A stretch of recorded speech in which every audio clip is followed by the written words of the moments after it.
कोल्हापूर शहरातील स्वच्छतेला बाधा आणणाऱ्या तसंच प्लास्टिकचा वापर करणाऱ्या नागरिकांच्या विरोधात कठोर कारवाई करण्याचा इशारा महापालिकेचे आयुक्त डॉक्टर राजेंद्र भारुड यांनी दिलाय। यासाठी स्वतंत्र उपद्रवेश पथक निर्माण केलं असून या पथकाद्वारे दंडात्मक कारवाई करण्याबरोबरच संबंधितांवर गुन्हे दाखल केले जाणार असल्याचं त्यांनी स्पष्ट केलंय। कोल्हापूर शहर आणि परिसरासह विविध भागात बंदी असलेल्या प्लास्टिकचा वापर अनेक ठिकाणी सुरू असल्याचं उघड होतंय।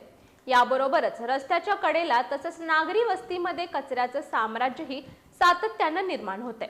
याला आळा घालण्यासाठी कोल्हापूर महापालिकेनं आता कडक निर्णय घेतलाय। शहरातील स्वच्छतेला बाधा आणणाऱ्या, रस्त्यावर थुंकणाऱ्या, प्लास्टिकचा वापर करणाऱ्या आणि अस्ताव्यस्त कचरा टाकणाऱ्या नागरिकांवर दंडात्मक कारवाई करण्यात येणार आहे। अशा नागरिकांविरोधात कारवाई करण्यासाठी कोल्हापूर महापालिकेच्या वतीनं उपद्रव शोध पथकाची नियुक्ती करण्यात आली आहे।